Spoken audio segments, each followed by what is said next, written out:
Hey guys, it's John here with the first testimony of the Testify series.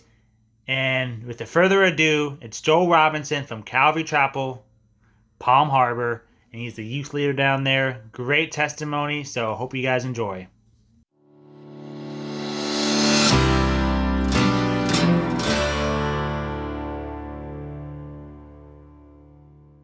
Hello, my name is Joel Robinson. I'm one of the youth leaders at Calvary Chapel Palm Harbor outside of Tampa, Florida. Last October, I met John while I was at the Shepherd School at Calvary Chapel Finger Lakes hosts every year. During our time together, we had many opportunities to be an encouragement to one another by sharing our testimonies and telling each other how the Lord was working in our lives and in our churches. John recently asked me if I would share my testimony with you guys as a way to encourage you wherever you're at in your life right now. I grew up in a pastor's home where there was never really a time that I can remember being unaware of who Jesus was, or not knowing of Christianity's existence or anything like that. And it was something I'm thankful for. I'm glad for it, but it was kind of a clutch for me. I think that's the word, where I kind of relied on their faith, and I said that their faith was my faith just because my dad was a pastor and those kind of things. And I didn't really have my own faith until later on in my life. And I kind of lived confused, thinking that I needed to impress people to show that I was a good Christian and things like that. That's still kind of something that I struggle with here and there, and it's something that I'm still getting over with. Throughout my childhood, we would go to Sunday school every week, and I would do everything that I could to be a help to the teachers, finding ways to be helpful. And at first I thought that I was doing that because I wanted to, and it was out of the joy of my heart and because I was happy to. But now looking back at that in hindsight, I kind of feel like I might have been doing some of that because I was trying to make people think that I was really awesome, and I was trying to impress people. And all of those reasons, I wanted people to think, oh man, that kid, he's just so good. He's such a helper. He is perfect. He is awesome. Oh, and he's the pastor's kid. Yeah, he's so great.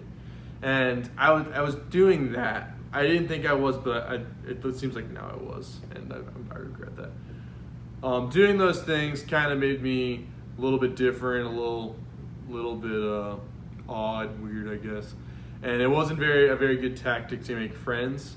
I was often the third wheel or the fifth wheel in a friend group growing up, and being an outcast, it was a little bit difficult at the time, but I now see that in the midst of all of that, the Lord was able to use that in directing me in the way that He wanted me to serve Him. So a few years go by, and around when I was 14, I really liked this girl that was in our church, and I was trying to find any way that I could to hang out with her and make her think that I was cool, and make her think that I was, someone worth hanging out with, someone worth liking. And I went through a couple things to try to make her think I was cool. And she was serving with her mom in the third grade through fifth grade Sunday school class. So I decided to volunteer for our children's ministry so that they would put me in the third through fifth grade class so that I could serve and hang out with her and make her think that I was cool. And didn't really work out that way. I volunteered, and there was only need for one teacher and one volunteer in each class. So they put me as a volunteer helper in the kindergarten through second grade class. And at first I was a little bit bummed. I was like, man, I wanted to volunteer in the third through fifth grade class. But I'm so glad that the Lord worked it out that way, and things worked out the way that they did, because in the K through second class, I realized that I had a great connection with those kids, and I built friendships with them that I still have to this day, and I value and cherish them so much. And it was such a special time period of my life, the beginning, being in that class and seeing that those kids were so special and so amazing, amazing in the eyes of Christ and now in the eyes of me. And something that began as me trying to impress people, the Lord used to show me that I had a desire to serve one another. And a little bit of time goes by, and in our youth group, the lead pastor, he was stepping down, and we were going to go through some changes. There was going to be a new leader stepping up, and some of the ways things were run were going to change a little bit. And that time period coincided with a lot of our high schoolers. We were a primarily high school youth group. A lot of them were getting into the latter years of high school, and they began to leave our youth group. And in the end, it was only me and a few other kids. And it was a cool time to connect with them, but there was also some questions as to if our youth group would continue on with the numbers that we had and all of those kind of things that I was worrying about at the time. And the Lord kind of eased and comforted my heart in the midst of that, wondering if things would continue. And he reminded me of the K through second kids, the kids in kindergarten through second grade, and the kids that my friend was serving under in the third through fifth grade class. And he reminded me that those kids are going to grow up one day, and those kids are going to be in youth group, and they're going to hope that there's still a youth ministry continuing on at our church. And he put that desire to continue on in youth group and to help out wherever I could on my heart, and to continue on in the children's ministry, growing in my relationship with those kids in whatever way I could. And that was a really special thing for me. So as I was nearing the end of my high school age, I had opportunities to plan events and to teach when it was needed. And that was during a time where where kids were coming into high school. They were in that third through fifth grade class that my friend was serving in. And there was a new generation of youth kids. And it was a cool time to see them coming up. And now I had opportunities to help out and to be an encouragement to them wherever I could. So I didn't really leave youth group. I was kind of one of those people who have been in youth group for a long time, I guess. But I'm not like that, I guess. I don't know. I'm not. It's okay. That's good. And anyways, now where I'm at today, those kids who were coming in right when I was beginning to step up in the leadership of our youth group are nearing the end of their high school season of their lives. And they're becoming young adults. And recently, me and a couple of my friends started a young adult ministry at our church. And the Lord's put that same excitement and that same realization on my heart that he put on my heart when I was teaching in the K through second class, when I saw that those kids were going to come into youth group. And in the same way, the high schoolers we have right now, they're coming into the young adult season of their lives. And I now have an opportunity and a place where I can come alongside them and encourage them and watch them grow in their faith. And that's just such a super cool thing for me, and I'm very thankful for that. So in the end, I never got together with that girl. We never worked out, and that's a good thing. I'm thankful for that. I would have liked it at the time, but I now see that the Lord had other things for me. And in all this, I'm still seeing the Lord working in my life. My testimony is still ongoing, and I've realized that, and I've seen how awesome it is for a moment in my life earlier on, how I've seen the Lord working in that, and now I can look back and say that all started then and there. And while I came into ministry with a wrong mindset, you could say, how the Lord was able to orchestrate that in the way that I'm here today. But that's something that I still struggle with today, is the reason why I serve people and the reason why I desire to serve the Lord. There's still a little part of me that wants people to be impressed by me and for people to think that I'm the best. And I can catch myself in that way of thinking, where I'm thinking oh man, we got to make this youth group so cool so that people will like us, and so that people will think our youth group's awesome, and that all the kids will like me, and all those things. And I have to correct that way of thinking and take that to the Lord and say, God, I don't want my pride, I don't want my arrogance and this way of thinking to get in the way of humbly serving you. And it's something that I've struggled with ever since I was in Sunday school, trying to help out the teacher however I could to make people think that I was this awesome kid.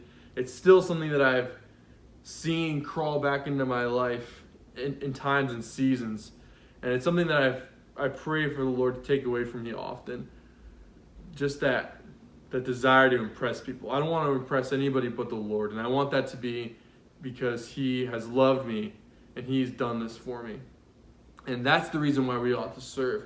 It's never to only be about impressing people or anything like that. The reason why we serve is because God has forgiven us and He's loved us and He's called us to be His children. And now serving is our response. And that's something that I misunderstood when I was younger. And it's something that I'm trying to always put my focus into today. Is the reason why I serve is not so that people will serve me by being impressed by me, but so that I can serve them because I love God.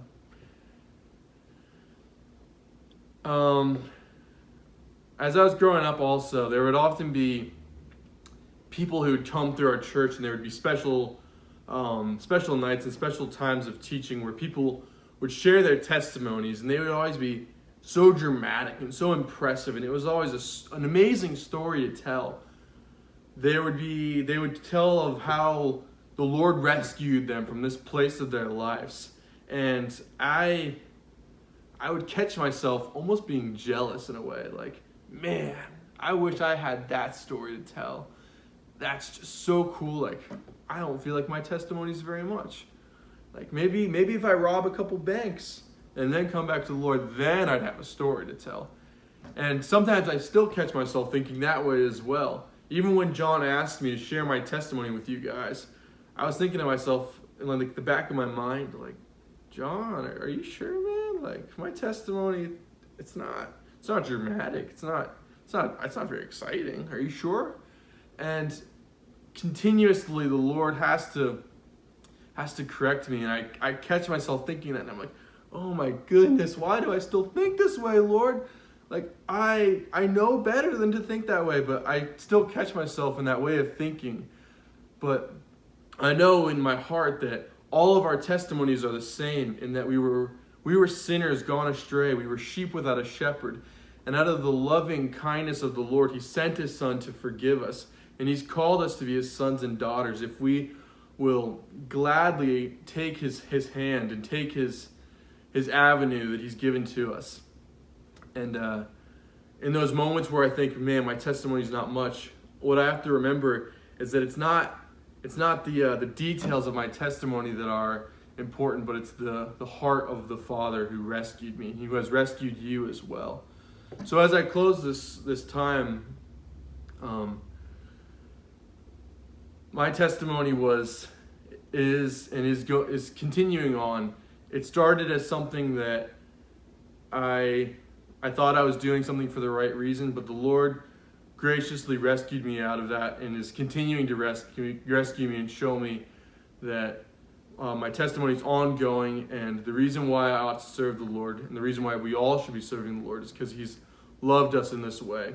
So for you guys, this is such an amazing thing for me to see now, that part of the reason why I have this testimony was so that I could encourage you guys today. And it all had a beginning, you could say, in that moment where I decided to serve in the children's ministry. Whether it was for the right reason or not, the Lord used the willing heart that I had to bring me to where I am today. And I'm so thankful for that. And that's so true for you guys as well.